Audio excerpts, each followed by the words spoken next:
सर्वमंगले मांगल्ये शिवे सर्वसाधिके शरण्ये त्र्यंबके गौरी नारायणी नमस्तुते। नवरात्रि की शुरुआत होने वाली है और नवरात्रि पे इस बार क्या विशेष होने वाला है, आपकी राशि पर इसका क्या असर होने वाला है, ऐसी तमाम जानकारियां आज हम आपको देंगे। तो आज हमारे साथ मौजूद हैं अंकित दुबे जी, तो इनसे हम जानेंगे कि इस बार नवरात्रि पर क्या विशेष है। बहुत बहुत स्वागत है पंडित जी आपका। नमस्कार, जय श्री कृष्ण।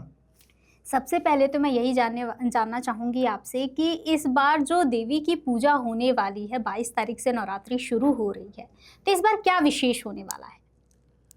विशेष तो यह होने वाला है कि इस बार जो माता जी है वो गज पर विराजमान होकर के आने वाली है जी। गज अर्थात हाथी पर विराजमान होकर आएगी, जो कि गज लक्ष्मी के स्वरूप में माता जी इन 9 दिवस आपके घर में प्रवेश करेगी और सभी 9 दिवस तक सब कुशल मंगल रहेगा। जैसे आपने स्वरूप की बात की है, तो नवरात्रि के समय में कौन कौन रूपों की माता की पूजा होती है और किस किस दिन होती है? नवरात्रि में 9 स्वरूपों के पूजन की जाती है। जी। प्रथम जो होती है वो शैलपुत्री होती है, द्वितीय ब्रह्मचारिणी, तृतीय चंद्रघंटेति, चतुर्थ कुष्मांडा, पंचम स्कंद माता, जी। षष्ठम कात्यायनी, सप्तम कालरात्रि, अष्टम महागौरी और नवम जो होती है आखिरी वो होती है सिद्धिदात्री। जी। तो इस बार जो घट स्थापना की जाएगी वो क्या मुहूर्त है इसका, और ये कैसे होता है, इसके विधि विधान के बारे में बताइए। देखिए, घट स्थापना का मुहूर्त जो है जी। वो प्रातः 6:10 से लेकर के तो प्रातः 8:08 तक का है। एवं जो दूसरा मुहूर्त है, जैसे कोई सुबह प्रातः जल्दी उठ करके घट स्थापना नहीं कर सकता है जी। तो उसके लिए दूसरा मुहूर्त भी है, वो कहते हैं अभिजीत मुहूर्त। अभिजीत मुहूर्त जो होता है वो 11:48 से लेकर के तो 12:50 तक का है, जो कि पंचांग के अनुसार बताया गया है। और जैसा दूसरा प्रश्न आपको जो था कि कैसे करें घट स्थापना और क्या विशेष उसमें हम कर सकते हैं, तो केवल एक तांबे का लोटा लेना है। सबसे पहले तो चौकी लगानी, चौकी अर्थात एक पाटला लगाना, उसके ऊपर लाल कपड़ा बिछा करके चावल या गेहूँ से अष्टदल बनाना है। अगर कोई अष्टदल नहीं बना सकता है तो एक ढेरी रख करके चावल या उसके गेहूँ की, उस पर कलश विराजमान करना है, तांबे का या स्टील का जो भी उपलब्ध रहे। उसके ऊपर पूर्ण पात्र का अर्थात यह है कि कुछ भी उस पर प्लेट ढक करके उसमें थोड़ा सा अन्न डाल करके, अन्न अर्थात चावल या गेहूँ कलश में, कलश के ऊपर और कलश के अंदर भी थोड़ा सा जी सप्तधान्य का एक रहता है। और कलश के अंदर जल भरना है, थोड़ा सा जल के अंदर थोड़ी सी सामग्री, पूजन पाठ की सामग्री, जैसे कुमकुम हो गया, रोली हो गया, चंदन हो गया, अथवा हल्दी, गुलाल, अबीर, एक सिक्का, ये डाल करके और कलश के ऊपर मूली बांधने के बाद में कलश के ऊपर अपने को रखना है नारियल श्रीफल। और श्रीफल रखने के बाद में हम उसका पूजन कर सकते हैं, घट स्थापना कर सकते हैं। उसके अंदर आम के पत्ते या फिर पान के पत्ते लगा करके हम इसको घट स्थापना का मुहूर्त पूजन कर सकते हैं, घट स्थापना कर सकते हैं। जी। तो इस बार नवरात्रि में, जैसे कि हर बार जब नवरात्रि आती है तो किसी ना किसी राशि पर इसका बुरा प्रभाव भी पड़ता है, अच्छा प्रभाव भी पड़ता है। जी। तो इस बार क्या प्रभाव रहने वाला है, कौन सी राशि पर बुरा प्रभाव पड़ेगा और कौन सी राशि पर अच्छा प्रभाव पड़ने वाला है? देखिए, 4 राशि जो है, जी। मान्यता यह है कि माँ भगवती की सबसे प्रिय राशि होती है, वो होती है वृषभ राशि। वृषभ राशि वालों के लिए यह नवरात्रि काफ़ी अच्छी जाने वाली है। हर प्रकार से जो भी समस्याओं से जूझ रहे हैं व्यक्ति, जो वृषभ राशि है, वो वृषभ राशि वाले इस बार काफ़ी अच्छा उसको परिणाम मिलने वाला है। और मुख्यतः 4 राशि जो है वो 4 राशियों पे माँ भगवती की कृपा बरसने वाली है इस बार। कौन कौन सी हैं वो राशियाँ? प्रथम राशि मैं आपको बता चुका हूँ, वृषभ राशि है। जी। द्वितीय राशि जो है तुला, तृतीय सिंह राशि और चतुर्थ है धनु राशि। ये 4 राशियों पर माँ भगवती की कृपा इस बार बरसेगी, जो कि जिसके भी कार्य रुक रहे हैं, अगर वो माँ भगवती की 9 दिवस में पूजन करता है जी। तो उनके ऊपर धन धान्य, व्यापार वृद्धि, मनोकामना पूर्ण एवं हर प्रकार की सिद्धियां प्राप्त होगी। जी। कई बार ऐसा होता है कि नवरात्रि में लोग पूजा करना चाहते हैं, व्रत करना चाहते हैं, किन्हीं कारणों की वजह से वो नहीं कर पाते हैं। तो क्या माता की कृपा उन पर नहीं बरसेगी? बिल्कुल बरसेगी, क्यों नहीं बरसेगी। उसके लिए क्या उपाय है? उसके लिए छोटा सा उपाय है कि अगर कोई पूजन नहीं कर सकता है या तो केवल माता जी का एक पंचोपचार पूजन करके उनको केवल एक गुलाब का फूल अर्पित कर सकते हैं या फिर कनेर का फूल, कनेर अर्थात जो लाल फूल आता है, जी। लंबा लाल फूल जिसको कहते हैं, जो लगता रहता है हर जगह पे दिख जाएगा आपको। तो कनेर का फूल आप माता जी को चढ़ाइए उनके चरणों में, उनसे जो भी प्रार्थना करना है वो करिए और माँ भगवती आप पर प्रत्यक्ष रूप से आशीर्वाद बनाएंगी।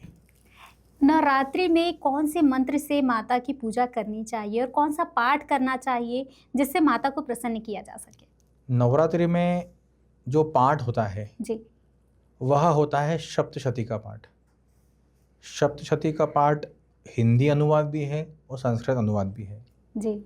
और जिससे संस्कृत नहीं आती वो हिंदू अनुवाद से ही उसको सफल पाठ कर सकता है, इसमें कोई समस्या नहीं है। मंत्र जो है माता जी का, सबसे पहले तो आपने जिससे प्रारंभ किया है जी। उसी मंत्र से माँ भगवती को हम प्रसन्न कर सकते हैं। ओम सर्व मंगल मांगल्ये शिवे सर्वार्थ साधिके शरण्ये त्र्यंबके गौरी नारायणी नमोस्तुते। इस मंत्र से आप उसको माता जी को प्रसन्न कर सकते हैं। जैसे कि आपने सप्तशती पाठ का बताया था, तो इसके बारे में मैं जानना चाहूँगी। जैसे कि 14 अध्याय होते हैं शायद, 13 अध्याय। जी। तो ये 13 अध्याय एक दिन में पढ़ना होता है या फिर एक एक अध्याय को डेली पाठ करना होता है? ये कैसे, इसके विधि विधान क्या है पाठ का? एक एक दिन करोगे तो एक अध्याय एक दिन में करोगे तो 13 दिन की नवरात्रि थोड़ी ना होती है। जी। नवरात्रि जो होती है 9 दिन की होती है और 13 अध्याय जो है वो एक दिन में हमको पूर्ण करने पड़ते हैं हर प्रकार से। तो इसका मतलब कि अगर कहा जाए तो एक दिन में 13 अध्याय हमको पढ़ना होता है, डेली करना होगा ये पाठ। जी। जी। नवरात्रि में कन्या पूजन का क्या महत्व होता है? कन्या पूजन का अर्थात यह होता है, जो कन्या जो होती है, जो 10 साल तक की जो कन्या होती है जी। उनका पूजन हमें करना चाहिए।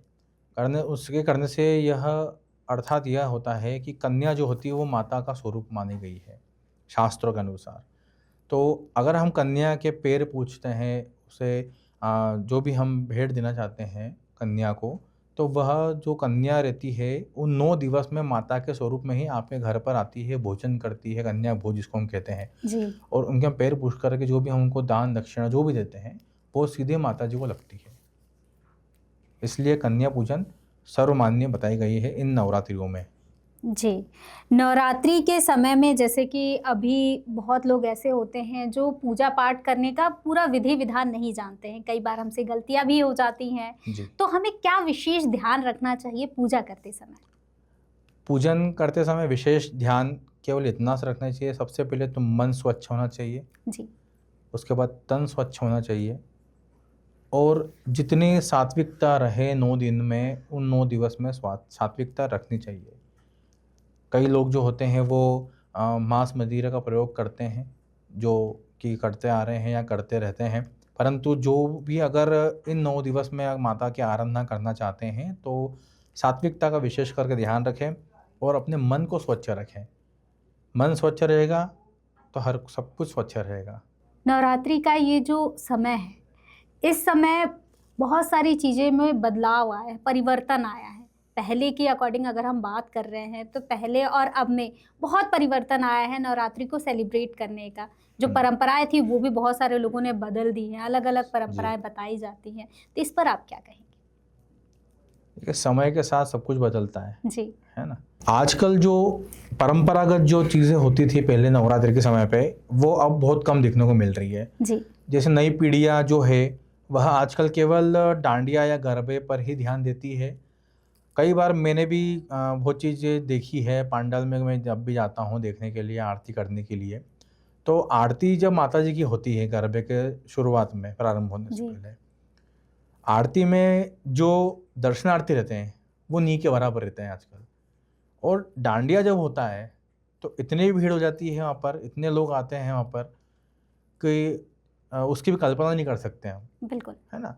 तो जो परंपरा है उस परंपरा को अगर हम बना के रखेंगे तो सनातन धर्म हमारा जीवित रहेगा और डांडिया या गरबा जो है आजकल जो ट्रेंड में चल रहा है उसको करो, कोई दिक्कत नहीं है किसी प्रकार से, परंतु जब माता जी की आरती होती है गरबे पंडाल में, तो उस आरती में भी तो सम्मिलित हों, बिल्कुल, है ना।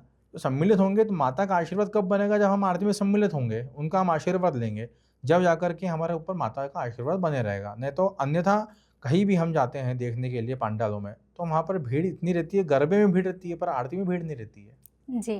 तो मेरा सबसे यही निवेदन है कि आरती में भी आप शामिल रहें और गरबे में तो आप रहते ही हैं। बिल्कुल। माता रानी को क्या-क्या चीज़ें चढ़ानी चाहिए, क्या नहीं चढ़ानी चाहिए, ऐसा भी कुछ है क्या?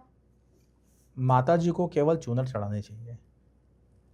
चूनर होती है जी। और सुहाग का जो सामान होता है जी, पूरा, वह माता जी को हमें अर्पित करना चाहिए। जी। और ऐसा कुछ भी है कि माता रानी को ये नहीं चढ़ाना चाहिए, इससे कुछ दुष्परिणाम मिल सकते हैं, ऐसा भी कुछ है? नहीं, ऐसा कुछ भी नहीं है, परंतु एक चीज़ ज़रूर है कि अ, हम जैसे देखते हैं कि अष्टमी हो गई या सप्तमी से लेकर के तो नवमी तक, जी, अष्टमी के दिन जो बलि चढ़ती है, आज भी परंपरा है। कई गाँवों में जाएँगे हम, किसी ग्रामीण क्षेत्र में देखने को मिलता है कि माता जी को अष्टमी के दिन एक बलि चढ़ाई जाती बिल्कुल। है ना? जानवर की बलि चढ़ाई जाती है। आजकल क्या है, शहर सिटी वगैरह में तो आजकल वो बलि ख़त्म कर दी गई है प्रशासन ने, परंतु गाँवों में प्रथा आज भी है कि जी, अष्टमी के दिन बलि चढ़ाई जाती है माता को, किसी भी जानवर की, है ना? तो उससे भी माता प्रसन्न होती है, बलि चढ़ाने से भी। पर कब? केवल अष्टमी क्यों? महाकाली को, काल रात्रि। काल रात्रि। जी। जी। पंडित जी, ये जौ बोने के कई लोग जौ बोते हैं। जब माता रानी को रखा जाता है तो भी, कलश रखा जाता है तो भी, इसका क्या महत्व है? जौ का अर्थात ही गेहूँ है, गेहूँ से पहले जौ उगते हैं। जी। तो जौ भी रख सकते हैं, गेहूँ भी रख सकते हैं। तो इसका महत्व क्या है? क्यों रखा जाता है? देखिए, जौ जो होता है वो गेहूँ से शुद्ध होता है और जौ की पूजन में जैसे हम नवरात्रि करते हैं, नवरात्रि के पूर्व हम मार्जन, तर्पण मार्जन वगैरह करते हैं स्थापना करने के पहले। तो तर्पण और मार्जन में जो जौ का उपयोग होता है, जी। इसलिए हम जौ को रखते हैं पूजन में। कहते हैं कि जितना हरा आपका जौ होगा उतना मतलब माता प्रसन्न हो रही हैं। बिल्कुल। हमारे मालवी लैंग्वेज में हम देखते हैं तो उसको हम जवारे बोलते हैं। जी, तो जवारे करने का यही उद्देश्य है कि प्रथम दिन से लेकर के तो पूर्णिमा तक 15 दिन तक के जवारे होते हैं। जैसे-जैसे बड़े होते हैं, वैसे-वैसे आप समझ जाइए कि माता का आशीर्वाद आप पे ऊपर बन रहा है। अगर हम नहीं रख पाते हैं तो? नहीं रख पाते हैं तो भी इसका कोई वो मतलब नहीं है, उसमें कोई समस्या नहीं है अगर नहीं रख सकते हैं तो। जी, बहुत-बहुत धन्यवाद पंडित जी। आप हमारे दर्शकों को कोई टिप्स देना चाहेंगे इस नवरात्रि के लिए जिससे माता रानी को प्रसन्न किया जा सके? सभी से मेरा यही निवेदन है कि नवरात्रि में 9 दिन आप मंदिर जाइए, माता की आराधना करें और सात्विक मन से मंदिर में जाकर के स्वच्छ रह कर के आप माता का दर्शन करें और जो भी मनोकामना है माता से बोलें, अवश्य ही माता आप पे आशीर्वाद बनाएगी।